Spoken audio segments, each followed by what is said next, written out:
Welcome to the Mental Health Multiverse. We're your hosts, HB and LB. We'll be breaking down some of our favorite movies and TV shows as they relate to mental health, self-healing, and overall wellness, while also breaking stigmas, shedding light on misinterpretations, and helping you understand yourself a little better. If you're also on a healing journey and enjoy pop culture, stick around.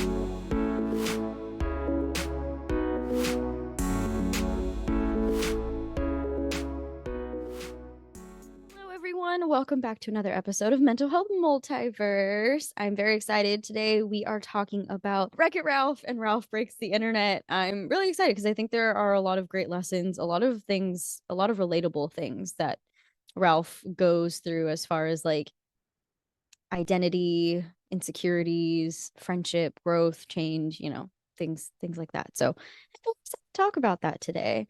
For those who don't know, Wreck-It Ralph came out in November 2012. Thank you, HB, for finding those dates. And then Ralph Breaks the Internet came out in November 2018. I swear that came out like 2 years ago in my brain, but I guess because my brain is stuck in 2020, that would make sense. Yeah. Yeah. And like, I didn't watch either of these until lockdown 2020. So What? just FYI. Yeah. I was late to the game for both of them. Again, as I've told you, there was a period of time where I was not watching things like this. I don't know what I was out and about doing, but like in that period of like 2012 to 2018, any animated movie that came out, I likely didn't see except for Inside Out. But I watched them I don't think I watched them back to back, but I definitely watched them both during lockdown and had very emotional reactions to them because I thought they were both really good. I actually think I watched Ralph Breaks the Internet with the kids I babysit and had to like hide the fact that I was crying in the scene where he like has where he's a virus and he's like multiplying and yeah, that scene actually like kind of creeped me out. I have like a weird thing about a lot of bodies. I don't know how to explain it, but like writhing bodies on top of each other. Exactly. That makeup, like a whole giant being, is just a nightmare fuel. Yeah. But yeah, the end of most Disney Pixar movies make me cry anyway. So this is actually just a Disney movie. It is not associated with Pixar. Really? LOL, JK. Disney movies make me cry. They all do. They all have their way. Yeah. They all do. And just because like I keep seeing it on Instagram right now, a lot of people are defending like kids movies, adults watching kids movies and stuff and replying to a lot of comments that are like, it's just a kids movie, it's not that deep. Luckily, I feel very fortunate that neither of us have been getting any of those kinds of comments, and we haven't, and I really hope we don't. But because we're talking about, getting emotional over quote unquote kids movies, I think that's like unfair to even call it just a kids movie, because it's not. It's a family friendly movie. There are lessons to be had for everyone, and I think as we have talked about, and it's kind of been like the nucleus of this podcast, is that there are so many great lessons and conversation starters for children, just like something for them to point to when they don't quite understand what they're experiencing. Like, how do you explain insecurity to a child? This movie, Ralph Breaks the Internet, is like such a great, like, it's just so good how they broke that down into like a really tangible, easily digestible way. So all of that to say, there is a lot to learn. Some of them are fun, silly, goofy, and then some are a little deeper, like we've talked about Turning Red and Elemental, and some are kind of like a sweet spot, kind of like Wreck-It Ralph. And I think Ralph Breaks the Internet, it's like the perfect blend of silly, goofy, but then also like a deeper meaning. Yeah, totally. And the amount of times, because I was rewatching Ralph Breaks the Internet, and the amount of times that people call Ralph out for being insecure, like they use the word, you're being so insecure right now, or don't be insecure. Like, I was like, wow, I don't remember that from the first time I was watching, but because it's such a big theme throughout, I was keeping aware of it. And I was like, he gets called out multiple times for being insecure. And so now a kid knows that like when they're upset that their friend is going to play with someone else, that feeling is insecurity. Like they can, and again, it's like a kid might not directly pick up on that in a way that's like they'll think of Ralph Breaks the Internet whenever they're feeling insecure, you know what I mean? But like the fact that this media exists is still helpful to the world and to that child. And the people who say it's not that deep, it is that deep. It is that deep. Like the movie exists, and that is a theme of the movie, so it is that deep, you know? Yes. Amen. Preach it. But so for those of you who don't know, we have already talked about Vanellope a little bit in our other Strong Ladies episode from our first season. So we're not going to focus on Vanellope as much. This is mostly our Ralph episode, but we will talk a little bit about Vanellope because she is integral to Ralph feeling the way that he does. And to give a little synopsis of both movies really quickly, Ralph is from the video game Fix-It Felix, and his sole purpose in that video game is to destroy things. And in the first movie, he's feeling like he doesn't want to be the bad guy anymore because he's being left out of all of the celebrations that happen at the end of his game when Fix-It Felix fixes everything and the townspeople get to celebrate Fix-It Felix, and Ralph literally lives in like a trash heap in a dump. Yeah. With all the broken bricks. Yeah. So he feels really left out, and he goes on this journey to earn a medal, because by getting a medal, he can prove that he is good. But throughout his journey to prove that he is good, he just keeps being bad. He steals the medal. He loses it in this game. He hurts. So he meets Vanellope in her game, and he winds up really selfishly helping her to get his medal back. But then they actually become friends, and he winds up really hurting her. And so like that's kind of the plot of the first movie, is him realizing that like it's really lonely at the top, and the way that you get there matters. So like being bad and hurting people on the way up is not the way to go. And the people you care about are what's important. And then he's able to sort of redeem himself in the end. And the townspeople accept him and let him come up onto the roof for their end of the game celebrations and that kind of thing. And he becomes friends with Vanellope. And so that's the plot sort of like the first movie, is really about Ralph dealing with this sort of identity crisis. Like, I'm bad, and that like I don't want to be bad. I want to be good, but it's just like not necessarily in his nature. But also, just because you're bad, that also doesn't mean you're not good. We'll talk about all that later.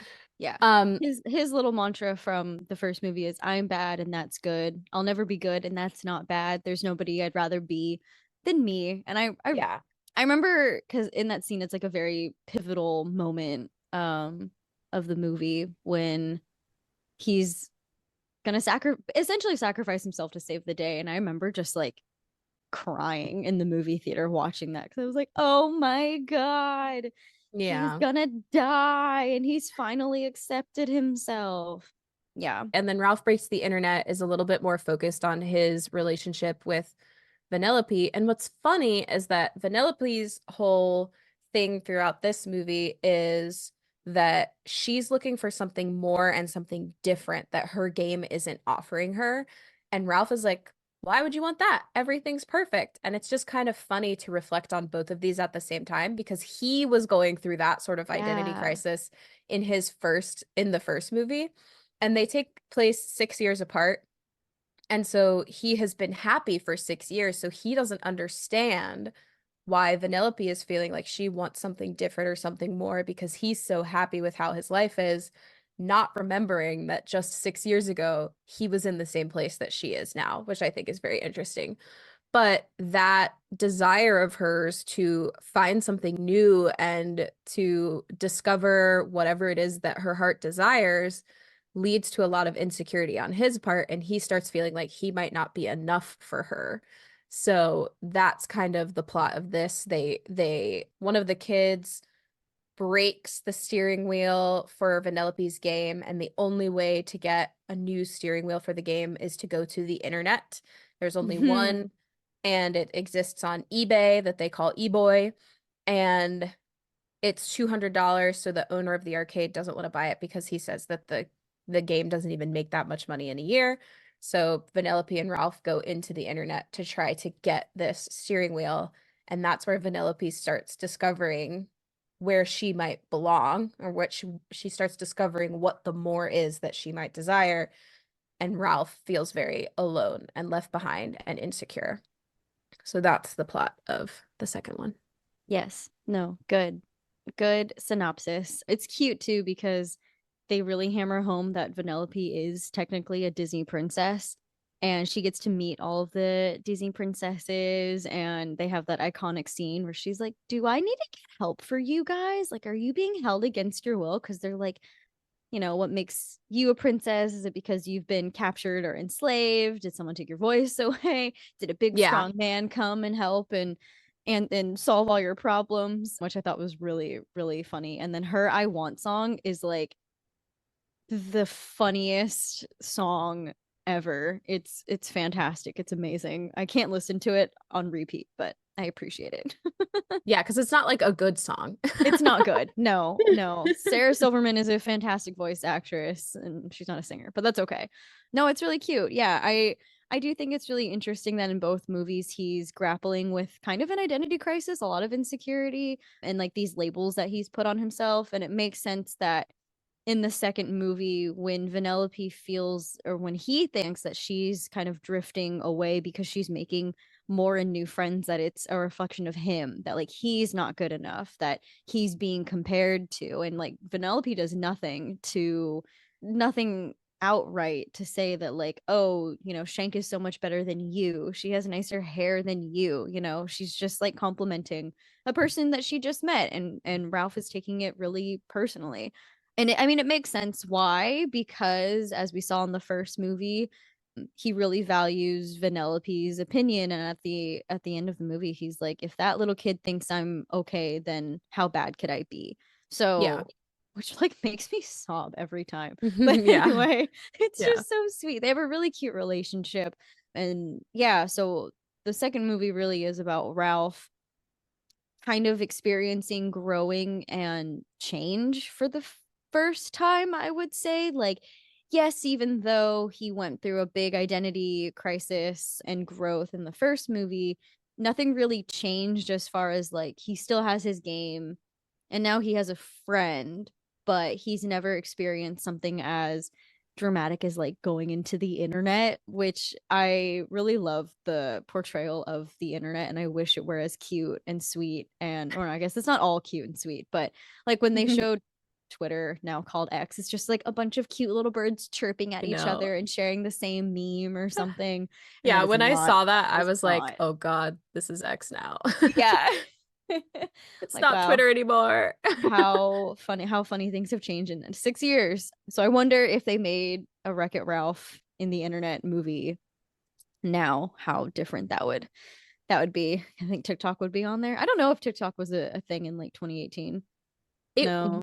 I mean, I think maybe it was because like it was huge in 2020, but that's because everyone was like stuck at home. So maybe it was becoming a thing.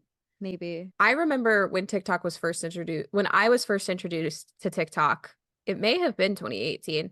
I remember being like, I don't want to touch this with a 10-foot pole because every time you opened the app, it would be loud and there was a video playing. And I was like, this is overstimulating.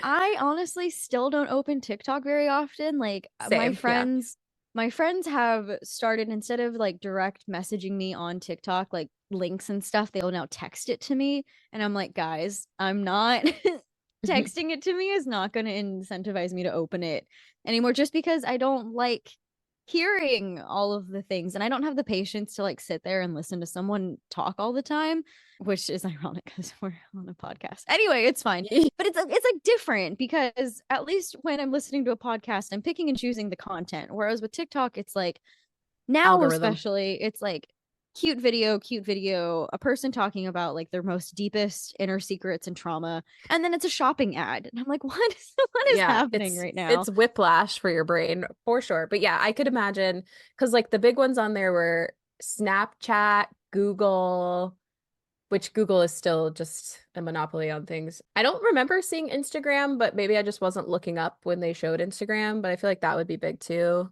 I don't remember if they were or not, but I just know that a big plot point is around YouTube's equivalent, quote unquote, BuzzTube, which is where Vanellope and Ralph go to try and make money to actually buy the steering wheel that they completely overcharged for, I guess. They overbid because they didn't Yeah. know how to play the bidding game, and they just thought that it was to say the highest number possible. And they're like outbidding each other, and even the auctioneer is like, what is happening right now?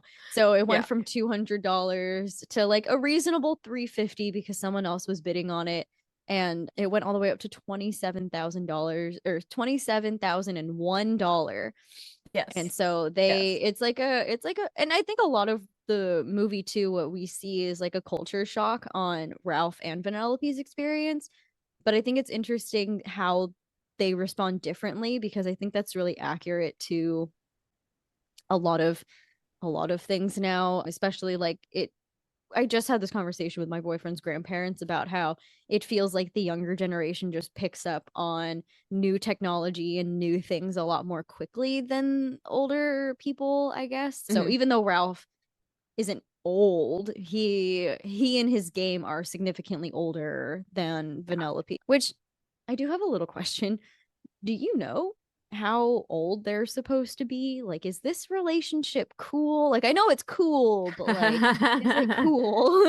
No, I think I don't know, but I think that Ralph's age doesn't matter because emotionally he's young. Does that make sense? That's what I figured. Yeah, I was thinking the Yeah. same thing while watching the second movie. I was like, I know that he looks and he's supposed to be older, but he mentally seems younger. Yeah. Yeah, he's like emotionally and mentally very young. Like even when she goes off into the internet by herself at one point, and he sort of makes a comment about it to her, like, you're just a kid, you're gonna get lost, whatever. And she was like, she makes a remark back to him. I can't remember exactly what she said, but it's something about how with him it would, like, he wouldn't do much better on his own in the internet either. Like, yeah. And he does come off really naive, like, clicking on spam pop-ups and trying to get money that way. And yeah. Anyway. Yeah. That's like a tangent, but I think also, yeah, if a different podcast wants to break that relationship down, they can. That's not what we're here for. Yeah. But yeah, so do you want to talk about the first movie since you watched all of that one? I mean, I can. I think we touched on a lot, though. I think there's a lot about Ralph. I watched this movie with my friends last night because I was staying with them. And one thing that one of my friends said, he really likes this movie. And he mentioned when I was sort of explaining what we do for the podcast. I didn't know that he had listened, and I was explaining what we do. And he's like, I know, I've listened to a couple episodes. I was like, oh, thank you. He was talking about how Ralph was put in a box of being like a bad guy. And that's like all he can identify as. But at the very beginning of the movie, right after his Bad Guys Anonymous meeting, I can't remember what it's called, the Bad Guys Anonymous meeting, he is like, I guess this is quote unquote bad, but he's like smuggling cherries out of Pac-Man's game, right? Yeah. And then also, I didn't know this until today's watch, but the little police officer who stops people is called the Surge Protector. Did you know that? I had no idea. They're all plugged into the Surge Protector. I was looking at him and I was like, he's wearing a cop outfit. Like, what could he possibly be called? And then I had the subtitles on and it said like Surge Protectors whistling. And I was like, Surge Protector. Anyway, just this watch is where I got that. However, so he is, I guess, being quote unquote bad to smuggle out the cherries, right? But as soon as he sees Q*bert, which is one of my favorite arcade games, by the way, as soon as he sees Q*bert, and so what happens in you all know this, right? If you've seen the movie, but like what happens in the video game world, in the arcade world, is that when the games are plugged in, they can interact with each other and there's a hub that they can all go to. But once your game is unplugged, you're basically homeless. You don't have a game to come back to. So Q*bert's game had been unplugged. And so it looks like the way a homeless person would be sitting with a sign in front of them asking for money. And so Q*bert's sitting there and Ralph gives him one of his cherries. And I was like, that's not bad. Like, that's that act is not something that an inherently bad person would do, you know? Yeah. Yeah. But again, there's nuance to it, right? There's nuance to what it means to be bad. And like as Ralph goes on his journey, you see the ways that he continues to behave selfishly and hurt people. And one thing that I find interesting about the first movie that I don't think we ever talked about is how both Vanellope and Ralph are helping each other, but it is not for the benefit of the other person. It is for the benefit of themselves. Mm-hmm. And so Ralph is helping her so that he can get his medal back so that he can go to his game and prove that he's a good person. And Vanellope is helping him because she wants to be able to race and she wants to win her race. And throughout that, they do bond and they do get closer, but in the end, they still have selfish pursuits. And I think the turning point is when Vanellope gives Ralph his medal that she made him that says, "You're my hero," which also makes me cry every time. Yeah. And he had already gotten his medal from King Candy. And I do think King Candy did a really good job spinning the narrative to make it sound like if Vanellope won, she would get hurt. If Vanellope won, she would die. Was that as dramatic as it was? Something like that. Yeah, it was something along the lines of like I can if look. I she think I wrote it gets down. if she crosses the finish line, well, King Candy lied and said that if she Yeah. crosses the finish line, her coding will disappear and Mhm. because she's already unstable or whatever. Yeah. Right. And so Ralph, in a way, is trying to protect her, but the way that he does that is by destroying the car that they built together, which is the most painful thing that he could possibly do to her. Mm-hmm. And that is really, really tough. I think the point I'm trying to make is that they started out with really selfish pursuits. And I think that it's interesting that they did end up at the very end of the day, he does come back and he Mm-hmm. does realize that he needs to help her. Yeah. It's Yeah. it is interesting that they go from being like very selfish and self-serving to I think on Ralph's part, kind of overcompensating in some kind of way. He gets really codependent on her. And it Uh-huh. could be that like she's his first actual friend that it sounds like ever really had. Even though he and Felix, who's at, the namesake main character of that particular video game, they're friends, but it's not as close as he and Vanellope get. And I think Vanellope, because she was kind of like I mean, what she went through was kind of traumatic if you think about it. Like people were Mhm. fed lies about her and she was ostracized and like kind of excommunicated from her game and then finds out that she's their princess and now she wants to be their president and anyway, so I think that's why she and Ralph get along well is because they were there for each other without really knowing who that other person was. Like Vanellope decided that she wanted to help Ralph without even knowing that, what he really was in the game. And he never really made fun of her glitching or, Yeah. anything like that. So, Yeah. And I mean, his turning point, because he kind of hated her when they first met because she stole his medal and used it again for her own benefit. But the turning point for him with her was seeing her get severely bullied by the other yeah. drivers. And he sees them destroy her car. And I think that's why him destroying it later is so particularly painful because he recreated one of her most traumatic, hurtful experiences. Yeah. And that's just not the way to go. And I feel like that was an opportunity instead of, like, he did it because he thought he was protecting her. But honestly, like just choosing to use your words and be more honest would have been the way better, Yeah. way better route. And I Yeah. think he tried, but I think she was too upset because she saw that he got the medal from King Candy. So there were so many layers right there at There the end was a of the lot, movie. yeah. And it makes Mhm. sense that that's kind of again what he quote unquote reverts back to because that is what he knew how to do best. It was comfortable and familiar. And he's quite literally programmed to do it.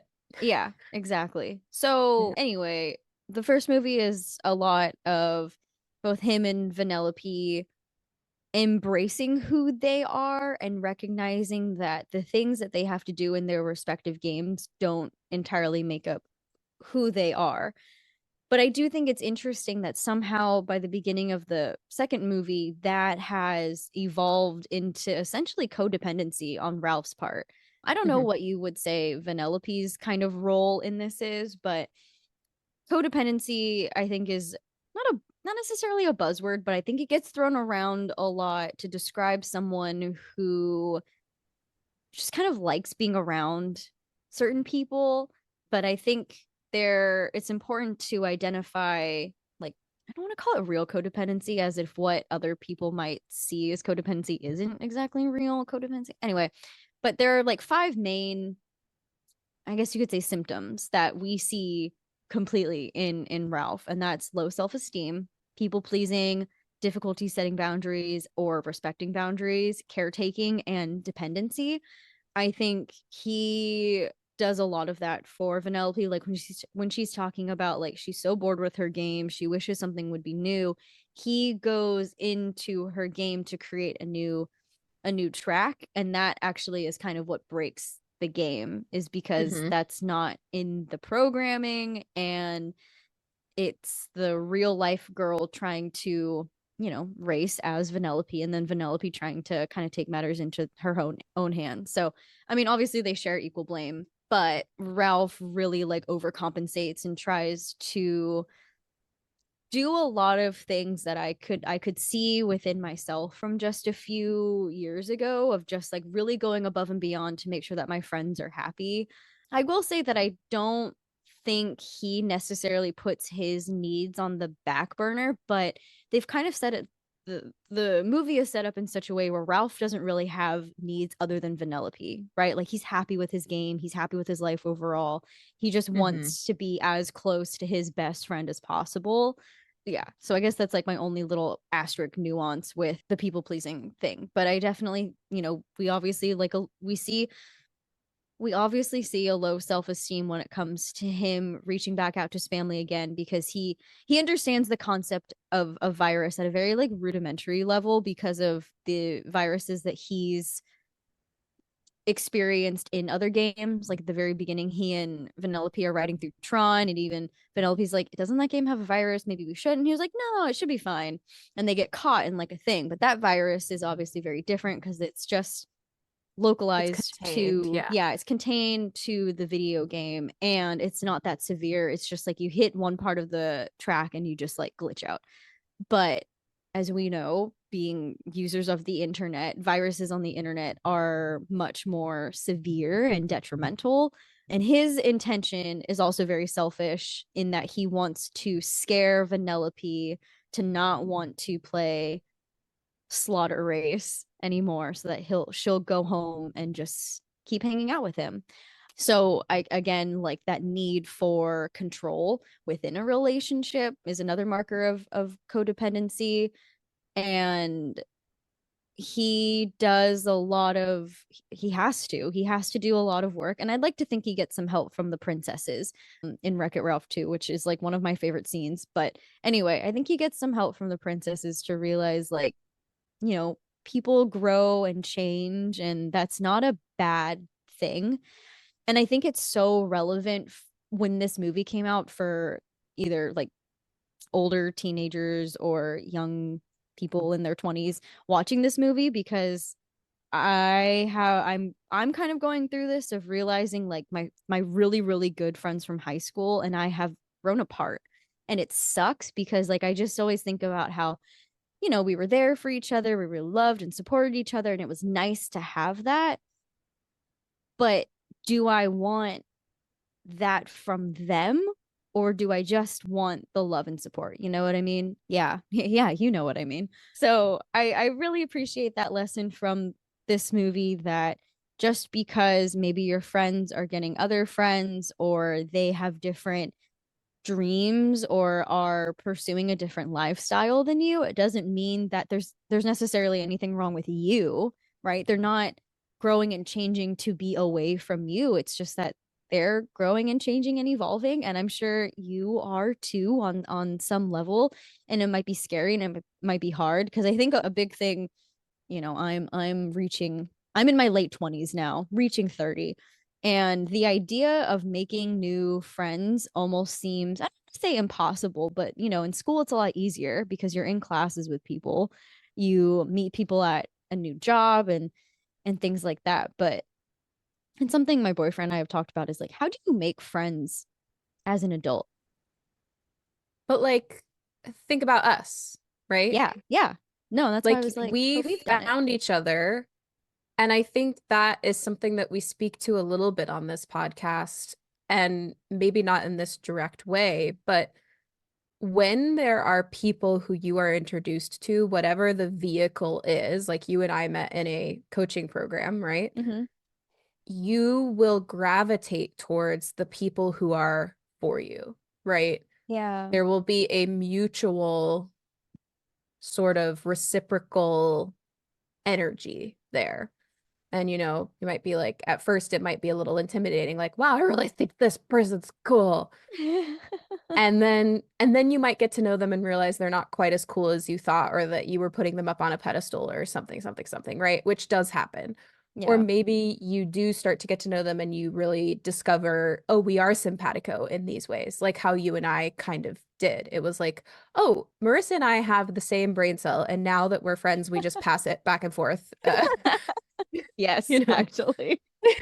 So you were telling me that your boyfriend was kind of struggling with like some conflict with his friends, and you asked me like, how do you and I deal with conflict? Is that something we've like ever had to do? And my response to you was really just like, I think that first of all, we never really have, except for me throwing temper tantrums about things, which you handle Yeah. well. Or when we do have like a disagreement, it's more like the other person is sort of like, okay, I see what you're saying. And then we're Yeah. not afraid to like share our opinion about why we think something might go better if we did it a different way.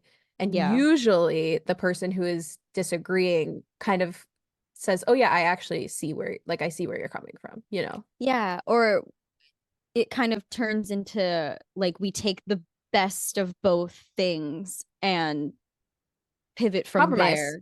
Yeah, yeah. Essentially, it's compromising. Or I think one of the great things about the way we work together is that we're so go with the flow and so open to things that even when we don't quite understand each other, we're still open to hearing one another. And then we get to this point where we're like, oh, I see what you mean. This is what I mean. How can these two things fit? And Mhm. then maybe if they don't quite fit, what are some things we can tweak or adjust, get rid of, or add and build upon that? And I think that's like a really it's been a really nice way to work with you and to, you know, just work with someone in general, because especially with like a creative project like this, it's not easy to find someone to find it like a lot of people, unless you're, you know, really good friends and been friends for a while, who can, you know, who like just get it. And I feel very fortunate that you and I just like get each other, even though when we started the podcast we had only known each other for like a year, we live on opposite sides of the country, but look at us, here we are. Yeah. Yeah, and I think it just speaks to like that it is possible. It might be hard to make Yeah. friends as an adult. And I speak as someone who makes friends relatively easily, but I think it's because I am not afraid to put myself out there. Feels like a weird thing to say, but it's like I am an extrovert, Yes, I was gonna say I and think you're much more extroverted than I am. yeah, I'm an extrovert. And then what I kind of take energy with me when I interact with people. And the energy that I take that feels good makes me decide this is a good person for me to be friends with. And the energy that I take that makes me feel not so great, that's when I'm like, I don't think I want to Mm. continue interacting with this person. And it's kind of intuitive for me. And Mhm. sometimes I have bad judgment. And sometimes I'm friends with someone for a couple years and then realize they're not a great person. And like that's a learning experience, right? And I think that's all part of the process that we're talking about of making friends.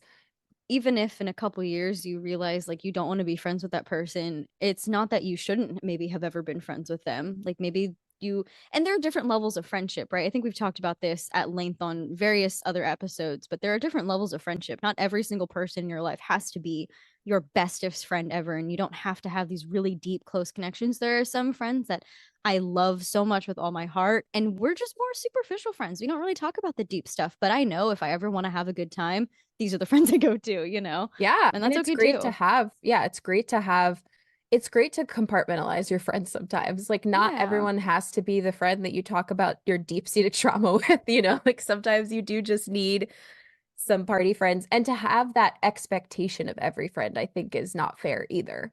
Right. Yeah. And I think Yeah. that's something that Ralph brings to his relationship with Vanellope is this expectation that, like, I mean, they are best friends. And even at the end of the second movie, they are still best friends. But his idea of friendship and love, again, I'm just curious how it went from this kind of healthy thing at the end of the first movie to codependency. Is it just, Well, what I'm imagining, because he says it, so she says, "Are you really saying there's not a single thing about your life that you'd want to change?" And then the next one I kind of pieced together. It's not his full quote, but he Mhm. says, "You and me get to goof off all night long. The only thing I might do different in that scenario would be not having to go to work. Other than that, I wouldn't change a thing." But I think in that quote that I cut off, he Mhm. kind of goes through their routine of like what they do. And it's like, Mm. we wake up, we go do our games. We come back, we watch our sunset together. Like, whatever it is, I can't remember exactly They what go it to is, but tappers. Yeah, yeah, yeah, yeah. yeah, like they have this routine that they have. And I think maybe the routine for him became that like codependency, and to have a routine with someone for 6 years is a long time. I'm trying to think of someone who I've had a specific routine with for 6 years and I cannot. Like, yeah. No, Nate and I have been together for 6 years now, and I don't think Things there's anything. change. Yeah, things change. I don't think we do necessarily any of the same things except like play board games and video games and watch TV, but like it's not like A repetitive in routine. that way. Yeah, it's not monotonous, I guess you could say, of like we wake up, go to work, come home, do our thing, go to bed. It's like there's, a little bit of different things here and there. So you're thinking that him falling into this routine made him feel maybe like stable and secure because it was something he was looking forward to, and that's what has caused the codependency. Yeah, Mhm. Mhm. that makes sense. I could see that.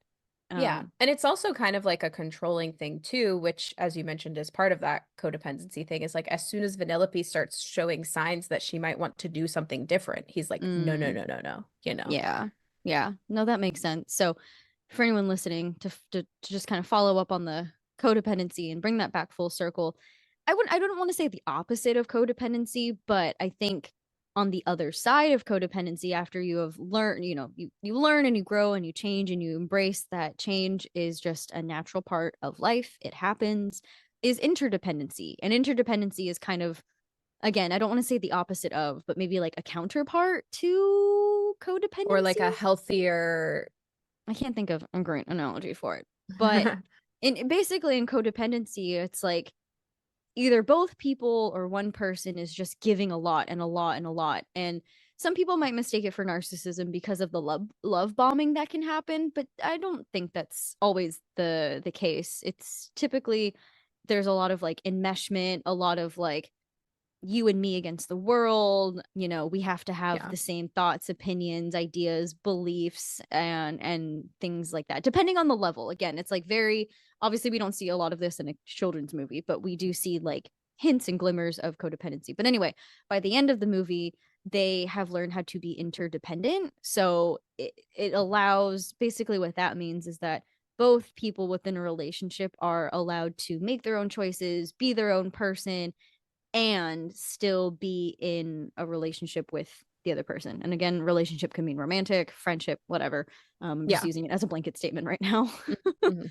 Yeah, yeah, yeah. No, and I like that too, because I feel like romantic relationships, when they first start, there is that, like, as you hear, it is the honeymoon phase where you just kind of Mhm. want to be together all the time.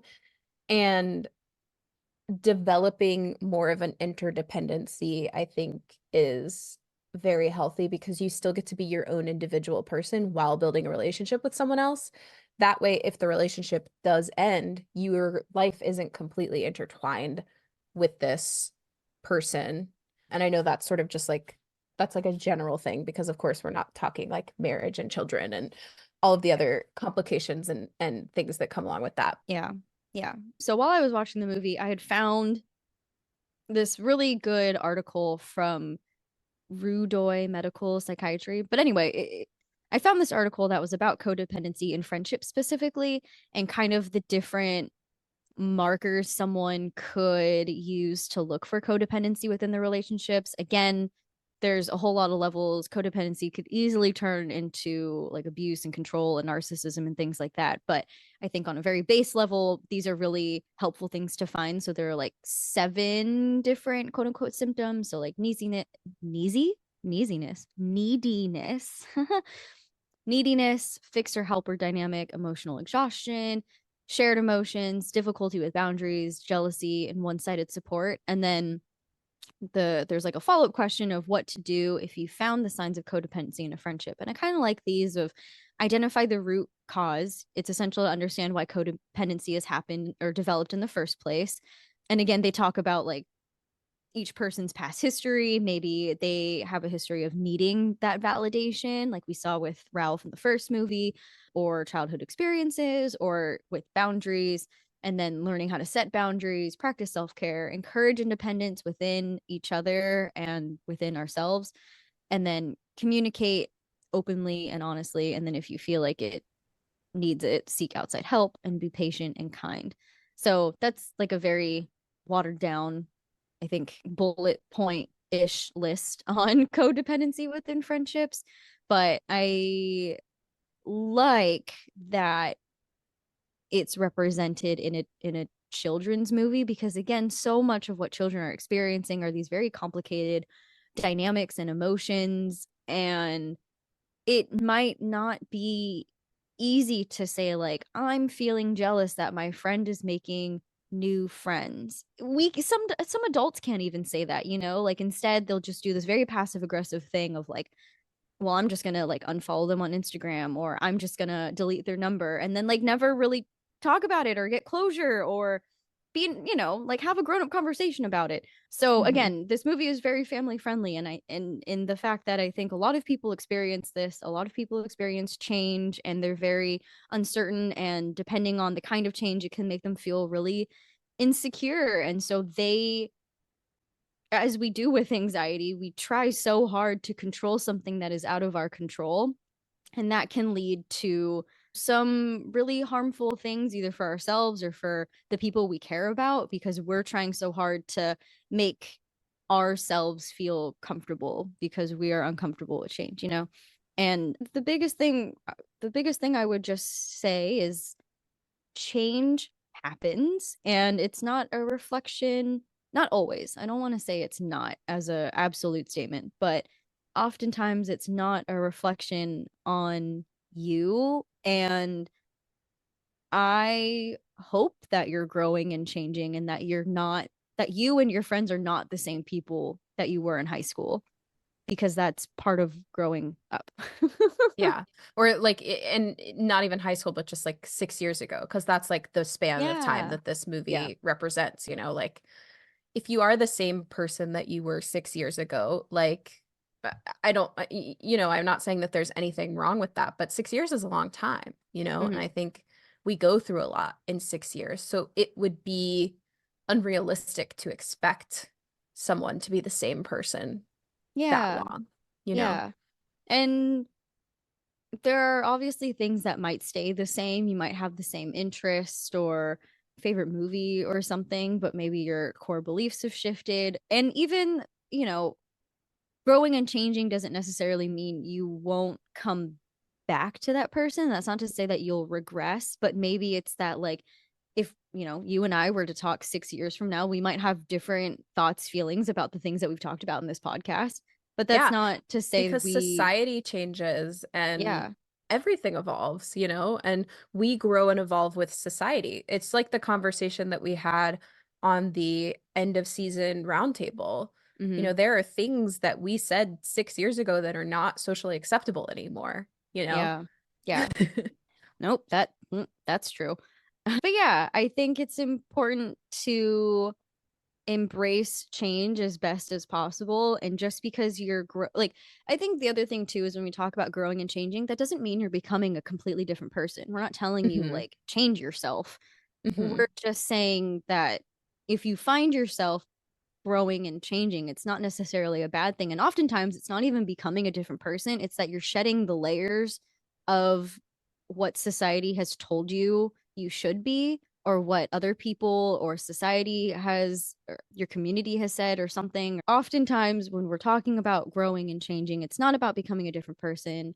More often than not, it's about you actually rediscovering your authentic self and more closely standing in that power and becoming that and letting that person shine more than who you think you need to be to fit in and gain approval, belonging, and acceptance. And something we have said so many times in this podcast, Heather has said, is, your people will find you because you're being you. And Heather, I think that's why so many people gravitate toward you. And I hope I don't make you cry, but I love you so much and I might cry. Anyway, you are just fully 100% authentically yourself. And I think that's why you have been so successful in the things that you do and why so many people love and support you, because you're so authentic and genuine and you have such a big heart. And yes, I'm tearing up now. But Oh. truly, I think that's one of the reasons why I like gravitated toward you in our coaching program, was because whenever I had a question, you answered it with so much like kindness. And I think because we were both Libras, you gave me both sides. You were like, okay, here's like the hard gritty truth, and here's some love. And I was like, yes, I appreciate this. I love I'm this. really good at compliment sandwiches. Yes. Yes, you are. So yeah, I all of that to say, Heather and I are well into our adult years now. And I think we've both done a lot of work in becoming a person that we like and being our genuine and authentic self. And we might have lost some close friends along the way, not necessarily because of our growth and change, but that's just life. You lose contact with people, life happens, you get busy, you don't get to see everybody, and that's okay. But we have friends, and I think both of us are very grateful and blessed to say that we both, I think we both have really like a really good tight knit group of friends, whether it's a friend group or just like our inner circle has been, I don't want to say curated as if it were a bad thing, but that's the only word I can think of right now. Or we have been we have learned to kind of channel our energy into a select few rather than just like casting out this wide net. We've just both gotten very intentional. And I think that's really, really important. I feel like we've deviated so far from Ralph and Wreck-It Ralph, but oh well. No, it's totally fine. And I think we can like bring it back and sort of go back to that where Ralph grows and changes by the end of the second movie, is sort of recognizing that there is still a place for him in Vanellope's life and there is still Mm, a place for her in his life. And it's not that same routine that they did over and over again for 6 years, but that it is still good and that they do still mm, have a relationship, right? And I think that is important to think about too, is that we've touched on it a little bit as we've kind of gone on this friendship sort of tangent, but we've talked about how friendships do shift, and that often when we are feeling insecure in our friendships, it is not necessarily because of the other person. It is something going on with us. And I think that that is also something to look at, which I also touched on a little bit in the other Strong Ladies episode, where we also talked about Vanellope, but I was talking about Tinkerbell and her jealousy. And that when you're experiencing envy and jealousy, that there's something that it can teach you about mhm, yourself. Like, what am I learning about myself by feeling these things? And something that you said to me before about our relationship is that you and I are self-aware and we have a little less ego in our friendship. And I think Ralph's friendship with Vanellope has a lot of ego and a lot of him relying on her for validation that he is good. Yeah. Yeah. And that's something that he needs to be able to learn to provide himself without her feeding it to him all the time. And if he were more self-aware, like you and I have done the work to be more self-aware, he could maybe get to that point on his own, or maybe he needs help from a therapist, whatever it is that he could get to that point of realization with. And he doesn't have that. So he reverts to insecurity and feeling not enough rather than doing the work to think, where are these feelings coming from and what are they teaching me about myself, Yes. 100%. You nailed it. You nailed it. Thank you. I also want to talk a little bit because and this is separate from the friendship stuff that we've kind of been focusing on, but to bring it in a little bit more to like the body image fitness realm. When Ralph goes into the comments room at was it called Buzzly? And he sees BuzzTube, and he sees all the people calling him fat and ugly. Like when you're already feeling so insecure, and then to have that like piled on top of you is absolutely heartbreaking. And I am someone who, I think I'm lucky. Like you said earlier that we don't get like hate comments yet, but I think once we're big enough, we probably will. Like once this podcast goes viral, we definitely will. Yeah, I do think that we will. I'm gonna say that if this podcast ever goes viral, we will definitely get hate comments because it's just the nature of the internet. And I loved that that was a commentary that this movie made too, is that like the internet seems like a fun place, but it's not always safe. And like not every person on the internet is safe as well. But one thing I wanted to mention is that I have gotten hateful comments before, and not necessarily hateful, but comments that if I were in a different place than I am right now in my self-discovery journey would have affected me the way that they affected Ralph and Wreck-It Ralph. So for it was his videos going viral that he was doing to make money for Vanellope to buy the steering wheel. For me, it's my cosplay photos. And I am someone whose weight has been fluctuating a lot because, grew up in a larger body, moved to New York, became a fitness professional, pandemic happened. Like there's just been a lot of body fluctuations in terms of my size. And I did a Wonder Woman cosplay, I want to say in 2022, and I hadn't posted many of the pictures because I was feeling a little self-conscious about the way that I looked because I had gained some weight, right? Then now I'm in a place where I don't care. I think I can cosplay anything and look however I want, and I am me, right? So I posted those pictures. I think it was like for the 4th of July because I was like, she's red, white, and blue. This will be fun. And I got a comment on one of the pictures that said, Wonder extra, extra large woman. And if I were in the place that I was when I had originally taken those pictures in terms of like my body image, I would have had a mental breakdown, probably. It would have really hurt me. It would have really affected me. I would have felt like crap.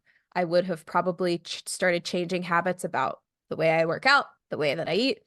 But I'm not that person anymore. And I know that this comment, and yes, even says this in the movie, and I love that she says this in the movie, but this comment is more about the person who commented it and less about me.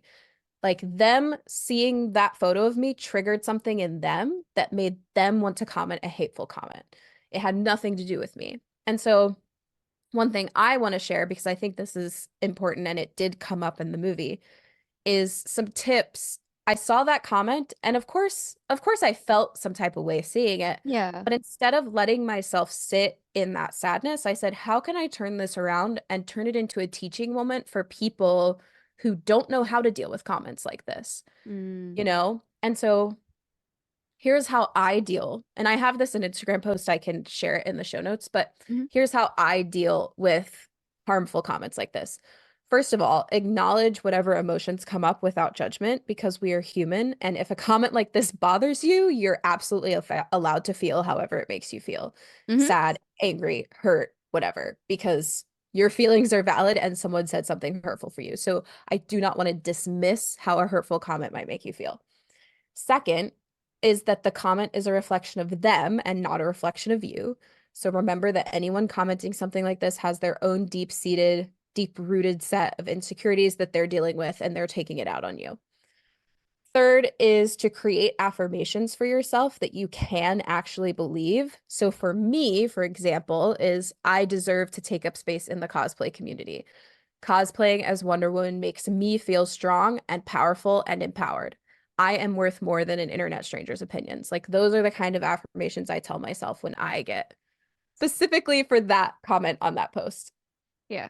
And then the fourth is to reach out to your community, to the community that you know supports you.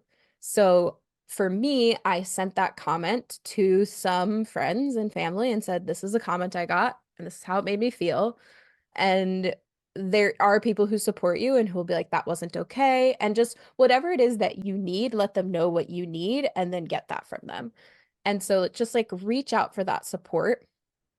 And if you are a cosplayer and you don't have that support, that's what I'm here for. I'm sure Marissa will also say she's here for support if you are struggling. Because I think that, you know, my personal philosophy is like, whether it's the fitness industry, whether it's cosplaying, you should be able to do whatever you want, no matter your size. And that can carry over into other industries as well, whatever the harmful comment might be. Yeah. Yeah. No, I like, yes, please share that post. I like how you broke it down. And I like that your first, I don't want to say like step, but kind of the first checkpoint isn't to send it to all your friends and family and kind of reach for that external validation, you know, to compensate for the negative comment, but to find it within yourself. I think that's something we talk a lot about on this podcast. And it's not just from within you. So I like that balance of like reminding yourself that this comment does not dictate your worth and it has more to do with the person who commented it than you. And it's also helpful to get support from your friends, family, loved ones, community, you know. Yeah, I really like that. But to anyone listening, don't comment mean things. If someone can't change it about themselves within, what is that rule? Like, if someone can't 10 change something about seconds, I think. themselves, yeah, within 10 seconds, don't say anything. Like, if someone has Yeah, food in their teeth, let them know. If they exist in a larger body and it offends you for whatever fucking reason, keep your mouth shut. yeah, exactly. Yeah. And I also like, speaking of that, Ralph being in a larger body is like a major plot point of the movie in some ways. And I think that the second movie did it better than the first one. I think I don't have any specific examples written down, but I do think there were a couple times where it was a little more like offensive in the first movie, but I think the second movie it was a little more like a little less hurtful and a little more playful, if that makes sense. Yeah, like when he gets into the Spamley's vehicle thing, and he's like, "Oh, sir, you got a large caboose here or something." But in the first movie, it's very obvious that like, "Oh, you're a bad guy because you're big," Yeah. kind of a thing. Yeah, that makes sense. I don't really have any other notes on like healing. I think a lot of what we've talked about today has been about the healing journey and how growth and change and your even perspective on yourself and your identity may grow and change, and that's okay. I wish there were a little mantra that they had said in the movie, kind of like in the first one, that I could just repeat here for you, but unfortunately there's not. So just to know, it's cliche, but change is the only constant in this world, and we can resist it like Ralph does or tries as much as we want. And as we saw from him, it just ends up biting us in the butt and hurting the people that we love, depending on the situation. And who knows, you might end up liking who you or the relationship is becoming if you just kind of surrender control. And that's so scary. And I want to validate how scary that is to change, to allow change to happen. But I hope you know that you are fully capable of handling whatever comes next. That is my encouragement to you. Yeah. I love it. I also wanted to mention, in terms of relating what they go through as to like fitness, because I know I talk about both body image and fitness. I do like, we talked about this a little bit in the Strong Ladies episode when we talked about Vanellope really being pretty sure of herself in that she is a racer. But I briefly want to mention that like a belief in yourself can take you far, even if you have no evidence that you are good at that thing. And I would like to think of it like as a fitness thing, right? Like if you have a belief in yourself that you can do it, it's going to be a lot easier than having the belief that you can't do it. Yeah. Which, easier said than done. But I did just want to bring that up, and just, she had no evidence that she was a good racer. She just believed that she was, and then she did it and she was. So yeah, a little encouragement for you to believe in yourself a little more. And also with, reasonable expectations about yourself. If you want to start a new sport, most likely you're not going to make it to the Olympics, but you're gonna get good at the thing you're setting your mind to. But yeah, mindset is so important. And I like the way that Vanellope isn't cocky or arrogant about her skills. She just knows that she's passionate about something, and that makes her, I think in a lot of ways, that makes her very adaptable and open to changing and okay not being quote unquote the best, And I think that's really important for a lot of people doing anything, really, is being both confident in yourself, but then open to learning and growing. Yeah, to bring it all back full circle. I have a fun little Easter egg that I only noticed that I noticed this time watching the second movie. When the movie starts, and it starts from the parking lot, and then they move forward into the building, and they're panning in on Fix-It Felix Jr. Right next to that game, there's a game called Dragon's Lair, and they show a clip of Sleeping Beauty, and it's Prince Philip fighting the goblins. Whoa. I'd never noticed that before, but I was like watching, and I was really close to my TV because I think I was standing up and doing something. And I was like, wait, why does that look so familiar? At first, from far away, I thought it was lightsabers. And I was like, oh my gosh, that'd be so cool. But then I was watching it, and yeah, it's called Dragon's Lair, and it's Prince Philip fighting her Maleficent's little goons. I love that. That's awesome. That's a great little Easter egg. Yeah. I'm sure there are so many more. There's like the obvious ones about, in the internet. While they're in literal, what is it? It's Disney, but it's specifically called something I can't remember. Yeah, it's like Disney.com, like literally Disney World's. Oh My Disney, that's what it's called. Oh My Disney, yes. Yeah, they're in Oh My Disney to see which princess you are.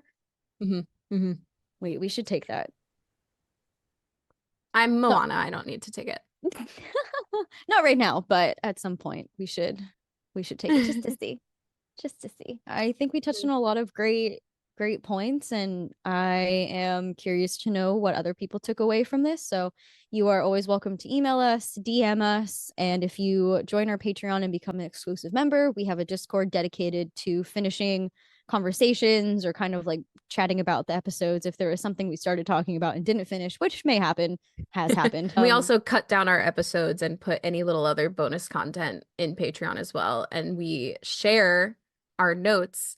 And I'm looking at our notes, and I wrote 2 whole pages of notes that we didn't even talk about. So if you would like to see our notes from watching the episodes, you could get those in Patreon as well. Yes. Well, thanks guys for tuning in, and we will talk to you next time. Bye. Thank you so much for listening to this episode of the Mental Health Multiverse podcast, and for spending time with us, HB and LB. Special shout out to our musical composer, Little HB. If you enjoyed this episode and you'd like to help support the podcast, feel free to share it with others, post about it on social media, leave a rating and review, or become an exclusive Patreon member to see bonus and additional content. To stay up to date on all things MHM, you can follow us on Instagram at Heather Bodie and at littlebit_notbroken, or subscribe to our YouTube channel to see our faces and watch some fun bloopers. You can find all of these links in the show notes. Thanks again, and we'll see you next time.